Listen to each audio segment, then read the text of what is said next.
Muy buenas, ¿qué Hola, tal? Pues pues oye, nada. aquí estamos y hoy os vamos a regalar con algo un poco especial.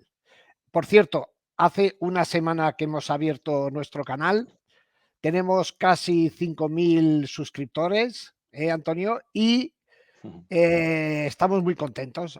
Son poquitos todavía, pero para una semana creo que no está mal. Hemos mantenido nuestro compromiso de hacer un vídeo al día y queremos mantener este compromiso, que será difícil, lo sabemos, hasta que empiece la pretemporada allí por el mes de febrero. Tenemos un reto por delante grande, pero ese es lo que nos hemos planteado. Bien, y hoy traemos algo muy especial, una cosa muy especial que tiene como autor a Antonio López. Es una cosa que en Pecino GP llevamos haciendo muchos años. Lo hemos ido publicando en nuestra web, pero aprovechando que tenemos este canal nuevo, pues queremos hacerlo más gráfico. Y ya veréis qué cosa más alucinante. Sobre todo que se entienda, ¿no? Que muchas veces la gente no la entendía. Claro, porque el título es, o lo que buscamos es saber quién es el piloto que mejor sale, ¿no? Bueno, sí. O sea, ese es el objetivo, averiguar quién es el piloto que mejor partido saca de la salida.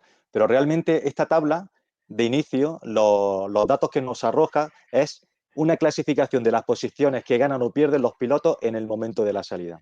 Y entendemos el momento de la salida desde que se apaga el semáforo hasta que quedan las posiciones establecidas después de la primera curva. Hemos puesto esta foto para explicar un poco cómo sería esto. Por ejemplo, esto es la salida de Jerez. Esto es un ejemplo de cómo nosotros hacemos esta tabla. En este caso, hemos señalado al piloto que está en la quinta posición, que es Marc Márquez. Primero estaría Bagnaia, segundo Quartararo, tercero Aleix Espargaró, cuarto es Jan Miller. En este caso, el que está en la séptima posición, a la derecha de la imagen, que se ve un poco más arriba de Marc Márquez, sería Nakagami, que ahora vamos a explicar también lo que ocurre con Nakagami en esta salida, para que veáis cómo hacemos este cálculo. Si Sí, pasamos a la pero, siguiente foto, dime. perdona, Antonio, el cálculo es la posición de salida hasta la Sí, salida de la primera curva, ¿correcto?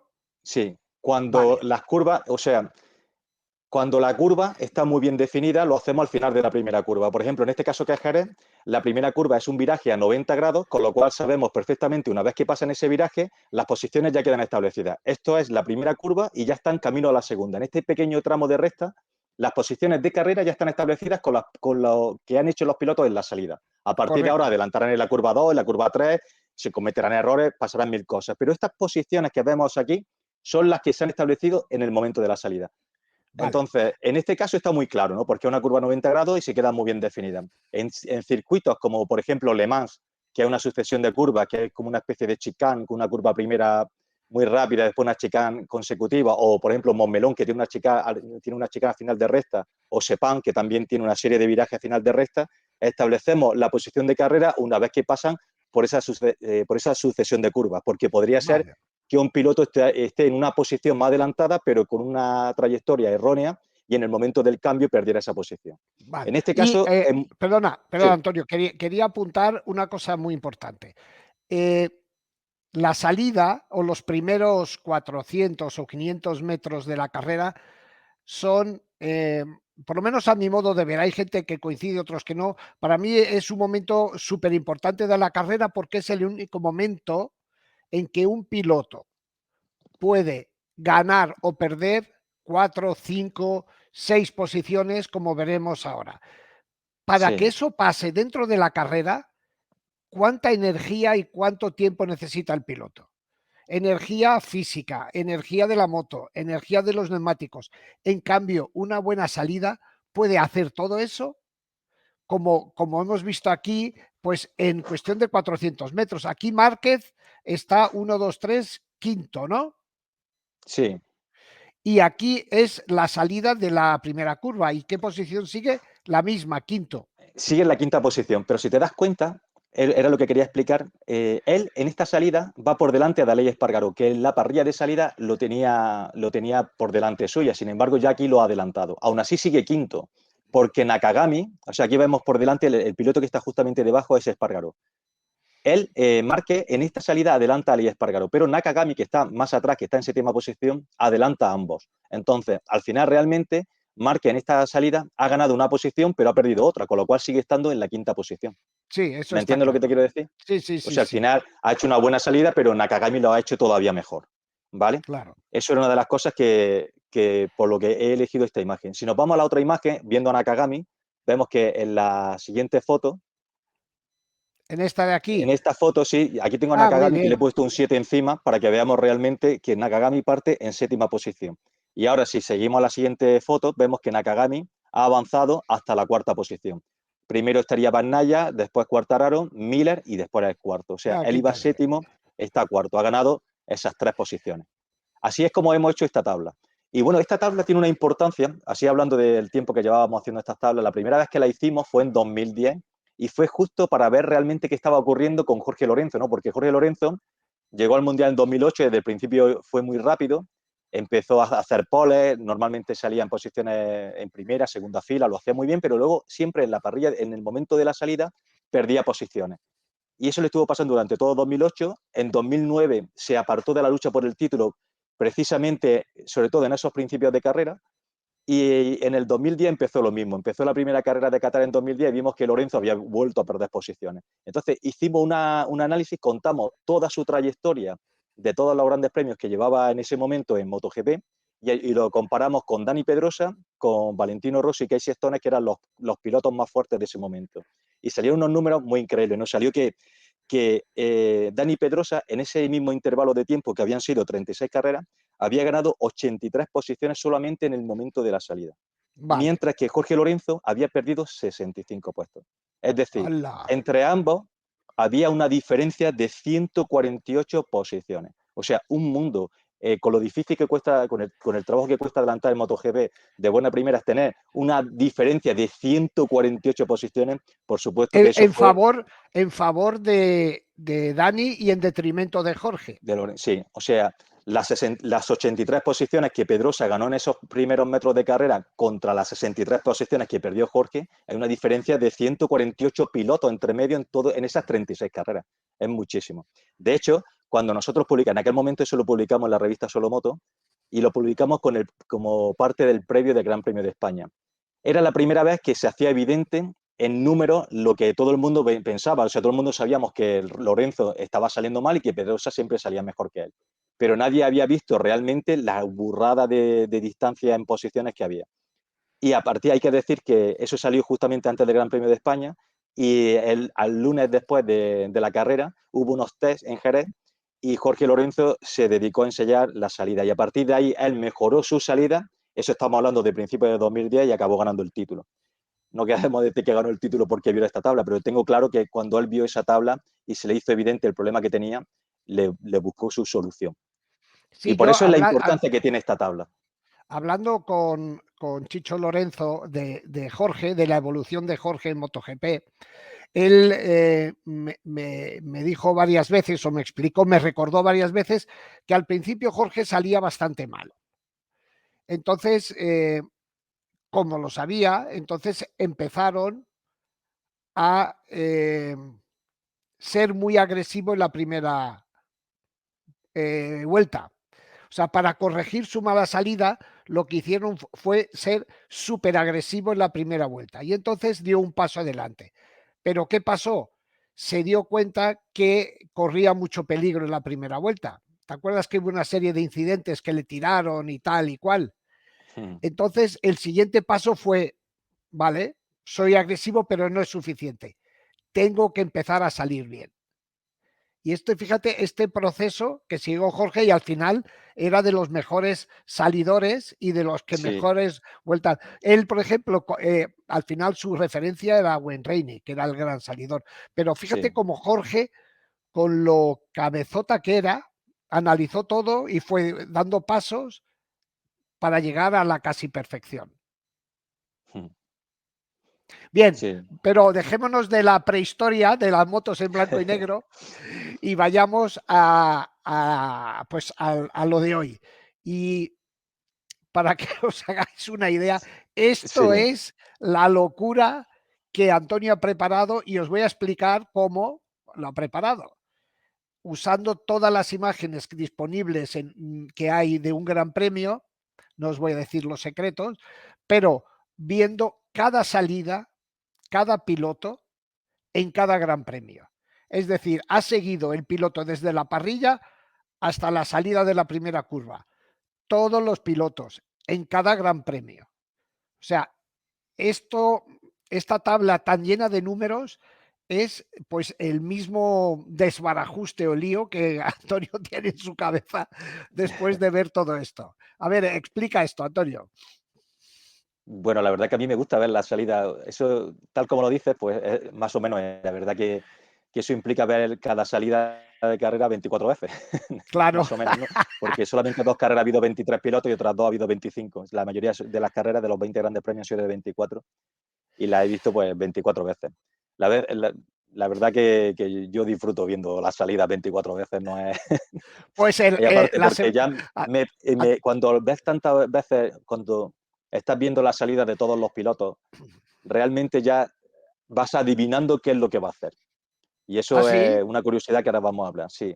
Ves la tendencia de cada uno, ves realmente si gana más. Hay unos que ganan más en los primeros metros, hay otros que ganan muchísimo en la entrada del primer viraje, hay otros que pierden muchísimo ahí, que también lo veremos ahora. Y todo Qué eso, la verdad que es muy interesante. significativo. Y la verdad que siempre intento buscar unos patrones para intentar luego poder analizar más cosas y tal.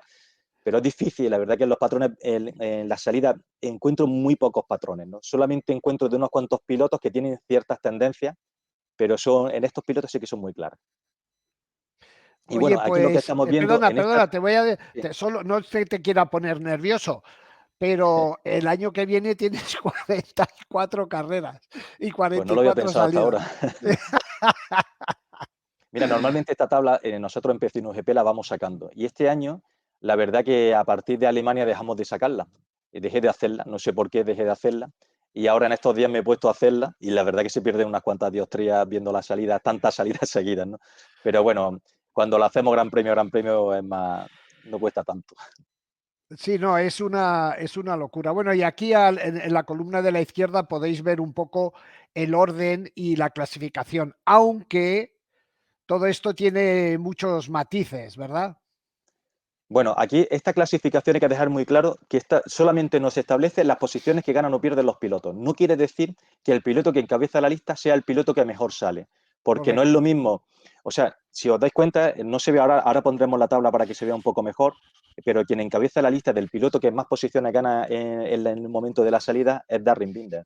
Y Darryn Binder tampoco se ve muy bien, se ve muy pequeñito, pero aquí estamos viendo que su media de posición en parrilla de salida es casi 23, la posición 23. O sea, si cogemos todas sus posiciones de parrilla de los 20 grandes premios, lo dividimos entre 20, nos sale casi 23. Es decir, Darryn Binder normalmente clasifica en la última fila y normalmente el último. Entonces, ¿qué quiere decir esto? Un piloto que siempre clasifica tan atrás, lo único que puede hacer es ganar posiciones, mientras que pilotos que clasifican normalmente en la primera fila de parrilla, si un piloto Claro. que, por ejemplo, clasifica segundo o tercero, solamente tiene 1 o 2 posiciones que pueden ganar. Entonces, esto hace que puede ser que un piloto saliendo primero haga una salida brutal, que sea la mejor salida de todo el Gran Premio, porque haya hecho en la menor distancia, en el menor tiempo posible la primera distancia, pero claro, como no tiene a nadie que adelantar, pues al final le cuenta como que no ha adelantado a nadie.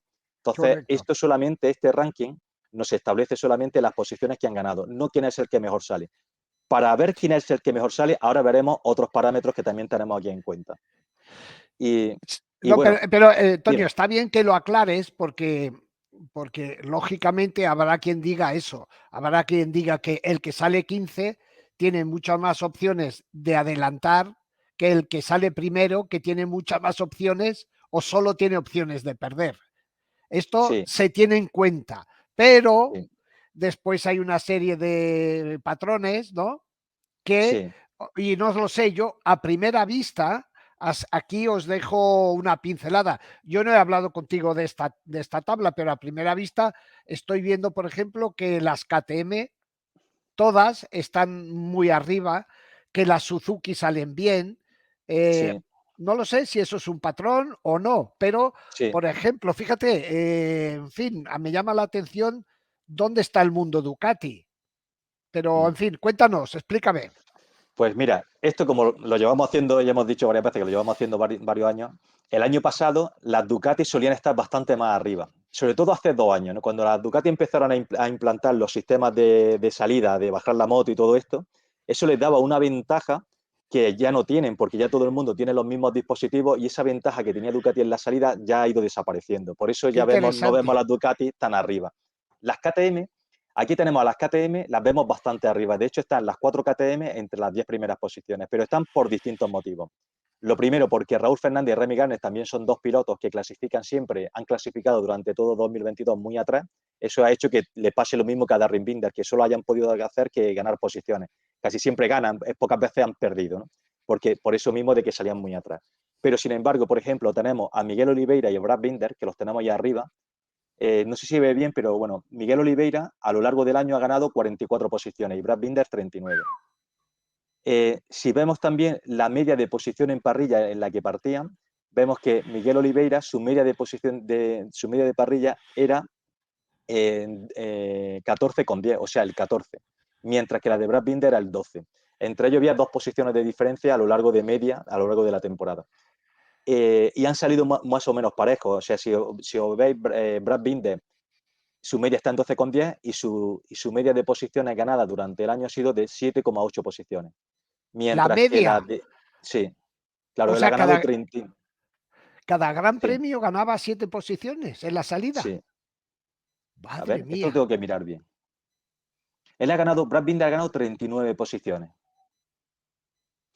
Tendría que mirarlo bien, vayamos que aquí haya un error, porque como acabo de hacer la tabla, ¿sabes? Este fino no lo sé muy bien, pero sí que lo que quiero decir aquí es que Brad Binder ha ganado 39 posiciones y Miguel Oliveira ha ganado 44, eso sí que están así, eso sí que está totalmente testado, ¿no? Y que la media de posiciones de parrilla sí que de Brad Binder ha sido 12,10, o sea, estamos hablando una cuarta fila, mientras que Miguel Oliveira está, digamos, al final de la cuarta fila. Y ellos dos sí que estando más o menos en mitad del pelotón, por decirlo de alguna manera, sí que han ganado bastantes posiciones. Y luego también hemos analizado en aquellas carreras en las que han salido más adelante. Cada vez que ellos salían más adelante, sobre todo Binder, lo normal es que Binder siguiera ganando posiciones, porque también hay que tener en cuenta que si del primero al último, aunque todo el campeonato está muy igualado, el nivel siempre está más en los pilotos delanteros que en los pilotos traseros. Quiero decir, si Binder, por ejemplo, salía el 20, tenía por delante a pilotos por debajo del nivel suyo que si salía el 10, que tenía menos pilotos que por debajo de su nivel. Todo eso también hay que tenerlo en cuenta. De hecho, hay una salida muy, muy curiosa, ¿no? Que es la de Bagnaia en Portugal. Él sale el último. Y todos esperábamos allí en el circuito de Portimao que saliendo el último y como salía la Ducati y él que siempre había hecho buena salida, que iba a hacer una salida increíble y que iba a recuperar un montón de posiciones. La realidad es que solo recupera 3 posiciones en la salida. Estamos hablando de principio de temporada y Bagnaia, nos hemos saltado un poco a Bagnaia, pero cuento ya que estoy contando lo de Pecco. Bagnaia empezó muy mal, ¿no? En su primera carrera perdió 7 posiciones en Qatar, luego pierde 6 posiciones en Indianápolis, en Argentina y en Estados Unidos no lo hace del todo mal, en Portimao clasifica el último y solo gana 3 posiciones. En fin, llevaba su primera clasificación en esta tabla, era muy mala. Sin embargo, luego a partir de mitad de temporada él ha ido mejorando eso, también empezó a clasificar mejor, a hacer pole y ha ido mejorando hasta el punto de que en Malasia él hace su mejor salida, ¿no? Era el momento clave cuando se estaba luchando el título, por delante tenía a Bastianini y era el momento de dar un golpe sobre la mesa y plantar realmente las credenciales al título y lo hizo muy bien, ¿no? Y para empezar lo hizo en la salida. En la salida directamente pasó, o sea, recuperó 7 posiciones solamente en el momento de la salida. Salía octavo Perdona, estás hablando de de Bagnaia, Tailandia, de no, de Tailandia o de Malasia, Malasia, de Malasia, en la penúltima carrera. La salida que hay hace Pecco es bastante buena. He puesto a Pecco ahora porque Pecco ha sido el piloto que más ha cambiado el tema de la salida, de empezar la temporada saliendo muy mal, hipotecando toda su carrera en el momento de la salida, hasta el final que ha ido saliendo muy bien, o manteniendo la posición o recuperando posiciones. Al final, Sí, si y vemos la tabla, Antonio, y comparándolo con Fabio, que era su rival, ¿cuál ha sido la evolución de Fabio y de Bastianini? Porque estos han sido los tres que han peleado por el título. bueno, Bastianini, o sea, tanto Fabio como Bagnaia han sido muy lineales. O sea, Bagnaia empezó muy mal y luego fue mejorando su salida. También fue mejorando sus clasificaciones. Fabio, sin embargo, ha sido más lineal. O sea, sus salidas han sido muy heterogéneas a lo largo de toda la temporada. Y lo único que luego sí que es verdad que a final de temporada empezó a clasificar un poco peor. Y aquí en esta tabla vemos que realmente Fabio a lo largo de todo el año solo ha perdido una posición en el cómputo general. Es decir, entre las posiciones que ha ganado y perdido en estas 20 carreras, solamente ha perdido una posición a final de año. Mientras que vemos que Bagnaia realmente todas las posiciones que fue perdiendo a principio de temporada en las primeras salidas, al final la ha ido recuperando a tal punto de que ni ha ganado ni ha perdido. O sea, es el único que se ha quedado en cero, como se puede ver aquí. Anda, qué interesante. ¿Y el caso de Bastianini? Bastianini es que tiene salidas muy malas.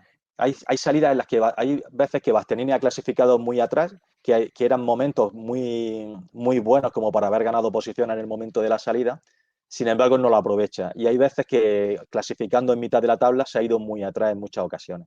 Entonces Bastianini realmente no ha seguido una línea como si la ha seguido, por ejemplo, Quartararo. Sí, pero por ejemplo, aquí en tu tabla pone que Bastianini de media salía noveno, es decir, desde la tercera fila, Sí, ¿correcto? sí. Si él no ha ganado posiciones en la salida, para obtener los resultados que ha obtenido, quiere decir que ha ido ganando las posiciones durante la carrera, no en la salida. Sí, sí, sí, exacto. Sí, eso es Interesante. así.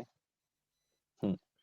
Hay que tener en Y cuenta que este año, sobre todo, MotoGP ha sido un año, nos acordamos sobre todo de la carrera de Jerez, que fue una carrera en la que parecía imposible adelantar, no hubo apenas adelantamiento, el único adelantamiento que hubo por el podio fue por un error y, y eso quiere decir que cada vez cuesta más trabajo ganar posiciones a lo largo de la carrera, con lo cual cada vez toma más importancia este momento de la carrera, el momento de la salida. oye, Antonio, perdona, ¿y Aleix tiene alguna explicación que Aleix esté tan abajo en el tema de las salidas? Su final de temporada. Su final de temporada ha sido lo que le ha dejado tan atrás. Realmente su final, por ejemplo, no lo tengo puesto aquí a ley, me he puesto varios pilotos a ley, justamente no, pero sí que te puedo decir que aquí lo tengo un poco más ampliado. A ley, por ejemplo, en Valencia, solo en Valencia perdió 6 posiciones, en Malasia pierde una. O sea, la peor salida suya con diferencia fue la de Malasia. O Claro, sea, perdona, la de Malasia, la de Valencia. hay que tener en cuenta, por ejemplo, igual que Zarco, por ejemplo, que está aquí, Zarco o el propio Di Gianantonio. Di Gianantonio aparece ahí porque me imagino que en Italia perdería un montón de posiciones saliendo desde la pole, ¿no? Que salió, ¿fue en Italia donde salió de la pole o no? Sí, en Mugello, sí, sí. Ahí perdería un montón y entonces Pues en una carrera, curiosamente, en Mugello te puedo decir que, te lo voy a decir ahora mismo, en Mugello, Di Gianantonio, a ver si te lo encuentro. No, mira, en Mugello, es que lo sabía, me acordaba del dato un poco. Eh, Él no pierde ninguna posición en el momento de la salida en Mugello. Él sale primero y mantiene la primera posición. También hay que decir que sus compañeros de viaje eran Bezzecchi y Luca Marini, con lo cual tampoco tenía muchos pilotos fuertes a su lado como para que le lucharan esa primera posición. Pero Di Gianantonio, en aquella pole que tuvo su mérito y tal, pero para mí también se la encontró un poco, fue ayudado ahí bastante por Miller. Bueno, en fin, es otra historia. El caso es que por lo menos la salida la hizo bastante bien, no se puso nervioso, rodaba en casa, un rookie, y se puso primero y o sea, salía primero en parrilla y mantuvo la primera posición después de la primera curva. Luego en carrera ya no oye, me acuerdo qué posición quedó, pero sí que por lo menos ese momento lo salvó bien. y el caso de Zarco, ¿cómo puede ser que haya perdido 59 posiciones? Sí, mira, Zarco es un piloto que normalmente clasifica bastante más, o sea, vemos que su media de posición en parrilla es la sexta posición, o sea, en las dos Claro, primeras líneas de parrilla. Y es un piloto que tiene salidas muy buenas, es un piloto además que es bastante agresivo en la primera curva, es un piloto que te puede hacer de todo, te puede arrancar los primeros metros bien y después la primera curva hacértela muy bien, o sea, tiene todas las ventajas que todo lo que se le puede pedir a un piloto para que salga bien, pero también muchas veces mete fallos muy gordos, ¿no? De salir, por ejemplo, en Australia, Creo recordar que en Australia, por ejemplo, pierde 4 posiciones. Hay más carreras en las que pierde, me parece. Tengo por aquí. No, espérate, era este. En Australia pierde 14 posiciones. Salía al sexto y Claro. llega al 20. Luego pierde 3 posiciones, había perdido en Tailandia, otras 3 había perdido en Aragón, 4 pierde en Misano, 4 había. O sea, realmente es un O sea, desastre. Muchas salidas lo hacen como un desastre. es un mal salidor, Sí. claramente, Johan. Aunque Y es lo el, que te digo, hay carreras que sí que lo hace bastante bien. Que hay carreras que dice, lo hace perfecto, hace la genialidad. Pero hay veces que pues, le pasa algo como, por ejemplo, en Australia, que pierde 14 posiciones. claro. Por eso Y está tan atrás. en el caso de Maverick, que también le tenemos en el Mm. penúltimo, esto me lo sé yo un poquito porque a Maverick yo le he seguido muchísimo. Y el caso de Maverick es que no es que él salga mal, sino que no es lo suficientemente agresivo en la primera curva, ¿verdad? Exacto. Desde las imágenes se ven claramente, las imágenes de televisión, especialmente si se miran desde el helicóptero, como Maverick, Qatar fue el mejor ejemplo. Empezó la temporada, llegó bien a final de recta, pero de repente se le colaron por la izquierda y por la derecha un montón de pilotos. Y claro, como el cálculo es a la salida de la primera curva, ahí Maverick pues casi siempre pierde. Y después, otra característica de Maverick es que es un piloto que recupera posiciones en la segunda mitad de carrera cuando ya no está rodeado de tantos pilotos, ¿no? Sí, Viñales es el ejemplo más claro del problema de la importancia que tiene esta tabla. Viñales es un piloto que normalmente la segunda parte de carrera rueda en los mismos cronos que la cabeza de carrera, siempre tiene el mismo ritmo que los que están delante, pero el problema está que su carrera queda hipotecada desde el primer momento. Tú has dicho la salida de Qatar y tal, hay una salida que para mí es más significativa todavía, que es la de Jerez. En la de Jerez él pierde 12 posiciones. Él Madre mía. partía el 12 y llega a final de recta, o sea, no sale mal, o sea, su aceleración normalmente es bastante buena. En el momento que él suelta el embrague, todo eso lo hace muy bien, ¿no? Avanza, sus primeros metros son muy buenos, pero luego en el momento de meter la moto, siempre busca un poco al exterior y va abriendo su trazada, va dejando que pase todo el mundo. En este caso dejó que pasara hasta el último, se quedó en la última posición. Luego, Sí, por porque ejemplo, en la siguiente aquí le carrera, tenemos, perdona, aquí le tenemos en la parrilla, es el que está a la izquierda del todo, el que está más atrás de la tercera, de la cuarta línea, ¿no? Si sale sí, el 12, y sí. a ver si se le ve aquí, pues no sé ni dónde, que será el Pues mira, último ahí de, ya lo ves, ese es el que está el último. el El último último. que se ve es él, sí. Qué Y frustración, aquí, ¿no? Para un bueno, piloto. y sobre todo Jerez, que la verdad que desde la salida hasta la primera curva, hasta la frenada de la primera curva en Jerez hay muy poca distancia, ¿no? Un circuito, Claro. no es un circuito, no es una recta grande. Y aquí perdió muchísimo, perdió todo, lo pierde todo ahí ya. Ya su Y carrera te queda das condenada cuenta, totalmente. Antonio, ¿te das cuenta la frustración que debe sentir un piloto cuando sale desde aquí desde esta, o sea, no está mal, en mitad de la parrilla, ¿no? Cuarta Sí, fila, el último de la cuarta fila y tal. Ya aquí ya debe tener la cabeza como me cago en todo, ¿no? sí, sí. Sí. En Y fin, bueno, la siguiente carrera, por ejemplo, que fue Le Mans, perdió 10 posiciones en la salida. Y son hombre, ¿sabes lo circuitos, bueno de esto? ¿Sabes lo bueno de esto? Que es algo que si lo corrige, lo hará, o sea, ganará muchísimo. Pero él, ¿sabes? Él sabe, o sabe, él sí conoce uno de los puntos que tiene que mejorar, ¿sabes? Y que si es porque con el tanque lleno no consigue parar la moto, o si es porque no es lo suficientemente agresivo, lo que tiene que hacer, fuere lo que fuere la causa, es trabajarla. sí, porque Está además clarísimo. cuando tú, al final él solo se mete en follones, porque en la salida de Jerez, que no se ven las fotos estas que hemos puesto, porque solamente un fotograma al principio y otro en el desenlace final, entre medias pasan cosas. Y una de las cosas que pasa es que él va saliendo mal, sobre todo, él empieza a fastidiarla en el momento de la frenada. En el momento de la frenada empieza a ser superado y él va buscando el exterior para evitar problemas de que nadie se le meta por dentro.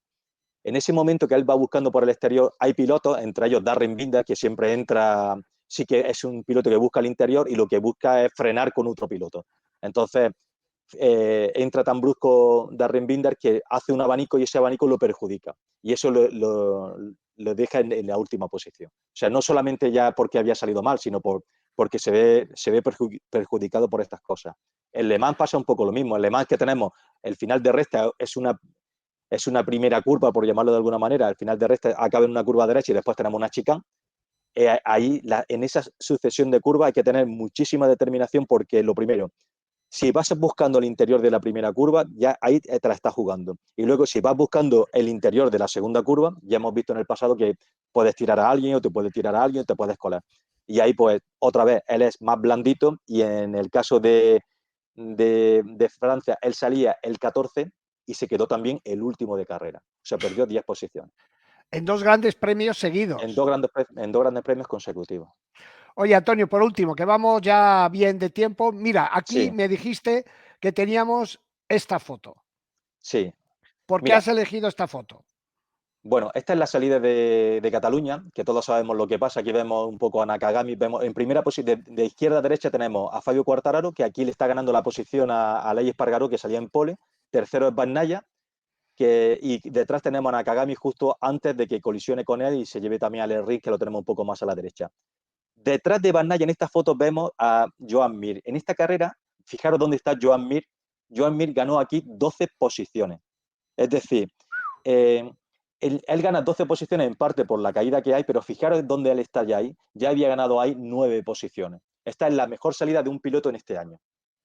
Por eso la quería poner, ¿no? No quería poner la caída, porque a pesar de que existe una caída aquí, Joan Mir se beneficia de 12 posiciones, 9 ganadas por sus propios méritos. Eso me parece, pues, lo que estábamos hablando antes, ¿no? Está claro que las Suzuki tenían algo que las hacía salir bastante bien o que estos dos pilotos tienen una habilidad especial en este momento. Oye, y después de dejarte los ojos en esto y repasar 24 Sí, veces cada salida, ¿quién es sí. para ti el rey de las salidas? Para mí, yo diría que Binder. Para mí Binder porque es el piloto que más lo he podido ver, saliendo muy atrás, saliendo en mitad y saliendo delante. Y Binder lo normal es que gane posiciones. Mira, de las 20 carreras de este año, solamente en 3 carreras ha perdido posiciones. En 2 ha mantenido la posición y en 15 de las carreras ha ganado posiciones. Eso, la verdad que esos mismos números son prácticamente los mismos que los de Oliveira.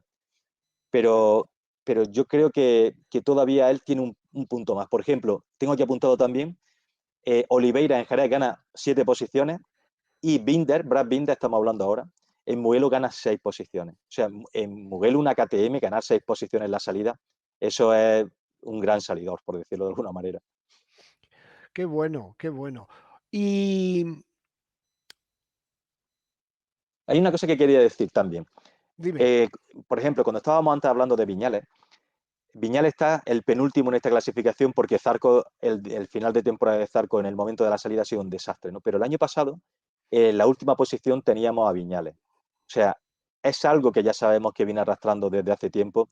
El gran problema de Maverick está en el momento de la salida, en el momento de la aceleración o en el momento de la autodeterminación para entrar en ese primer viraje. Eso es uno de los matices que quería hacer. Y también quería decir que el año pasado el piloto que más posiciones ganó en una sola carrera fue Jorge Martín. En la primera carrera en Qatar ganó 10 posiciones. Era también un dato que también que quería decirlo, ¿no? Mira, ahora que has puesto esta foto, que está en la salida de Qatar, aquí hay un piloto que no hemos hablado y que está segundo en la lista, que es Alex Márquez. Alex Márquez solo ha perdido en 2 carreras posiciones, que fue en Argentina y en Alemania. En Japón mantuvo la posición y en el resto, es decir, en 17 ganó puestos, ¿vale? Y la que más ganó en esa foto que hemos visto, que era la salida de Qatar, ahí ganó 7 posiciones. Estamos hablando de un piloto que su media en parrilla era de 18,3, ¿vale? qué bueno. O sea, está claro que comparado con Darryl Binder, que su media es de 22,6, estamos hablando de que es un piloto que ha tenido menos pilotos por delante, aún teniendo bastantes, ha tenido menos pilotos por delante para adelantar y aún así ha conseguido ganar 58 posiciones. Esto dice mucho de Alex Márquez. Y fijándome en su salida, su gran mérito está, aparte de que siempre su aceleración es muy buena, sobre todo siempre elige muy bien el sitio donde tiene que meter la moto en la primera curva. Eso lo hace siempre muy bien. Es muy bueno haciendo eso el Alex Márquez. Y pasa desapercibido. Estas cosas, si no es por esta tabla, esto pasaría totalmente inadvertido. Pues buena, bien, me ha gustado. Y mira, y voy a aprovechar, voy a intentar tener a Alex Márquez aquí con vosotros. En la semana que viene me he puesto de misión. Y yo creo, no, me imagino que estas cosas se estudiarán en los equipos, me imagino. Y lo comentaremos, lo comentaremos. Por cierto, hablando de Brad Binder, ayer tuve una conversación con Francesco Guidotti, Sí. hablando de los pilotos de KTM, por qué cambiaron los pilotos, que siguieron un cierto patrón para cambiar los pilotos y quedarse solo con uno, que es Brad Binder, renunciando a Miguel Oliveira. Y yo le dije, yo le comenté, hombre, y para mí Brad es un top 5 de la categoría. Y dijo el de KTM, para nosotros Brad es un top 3. Y en el momento que le demos la herramienta que necesita, dice, lo vais a ver. No está mal, ¿eh? No, nada mal. Muy bien. Pues nada, Antonio, nos quedamos por aquí. Muy interesante. Podemos hacer una cosa. Vamos a subir a Pecino GP, a nuestra web, esta tabla, para Sí. que quien quiera verla con más precisión se acerque. De todas formas, estos vídeos, sobre todo si lo podéis ver en un ordenador con la pantalla grande, será muy chulo. Porque se ven detalles muy interesantes y te puedes pasar media tarde mirando esa tabla, insistiendo en que no es la tabla de la verdad, es una estadística. Y la estadística es, como yo siempre digo, es la matemática más imperfecta que existe, pero da una orientación, ¿no? Sobre todo, esta clasificación sería muy diferente si en la misma parrilla de salida le hubiéramos dado la vuelta, nos hubiera dado unos datos muy distintos. Pero sí que es incuestionable que estas son las posiciones que los pilotos han ganado o perdido en el momento de la salida. Eso es incuestionable. Claro. Y después lo otro es interpretable. Totalmente. Ya sacarlo como nosotros hemos titulado esto del rey de la salida, eso ya sí que es más interpretable. Muy Pero bien, que pues también digo una nada. cosa, eso a partir de ahora fijaros en este piloto, fijaros en Brad Binder, porque realmente no os va a defraudar en la salida, lo estoy convencido. Igual que Alex Márquez, no sé cómo le irá Alex el año que viene con la Márquez, Ducati, pero tengo claro que Oliveira, sí. Oliveira, qué Incluso bien. Nakagami, no hemos hablado de él, pero Nakagami también lo ha hecho muy bien este año en el momento de la salida. Hemos hablado de él al principio, que lo hemos puesto de ejemplo, pero también ha clasificado bastante arriba. O sea, que son Muy bien. pilotos que no parece que estén nunca en el top 5, pero sí que tienen pequeños detalles que lo hacen un poquito más especial. Muy bien. Bueno, chicos, nos quedamos por aquí. Por cierto, suscribiros, hombre, enrollaros un poquito. Nos va muy bien, ¿eh? Nos va muy bien, pero estaría bien que te unieras a nosotros. Suscríbete a Pecino GP y seguimos. Nosotros seguiremos con nuestra dinámica. Lo prometido es deuda. Y vosotros, si os gusta, apuntaros a la familia. Y animaros con el concurso de la pregunta. Ah, sí, todos los viernes ¿cuánto te crees que sabes? Y este viernes, mañana, gran sorpresón. Y vais a ver quién es el personaje, porque es un personaje. A ver cuánto sabes de ese personaje. Probablemente uno de los pilotos más míticos que ha dado el motociclismo, ¿no? Seguro. Bueno, aquí nos quedamos. Hasta luego, chicos. Hasta luego.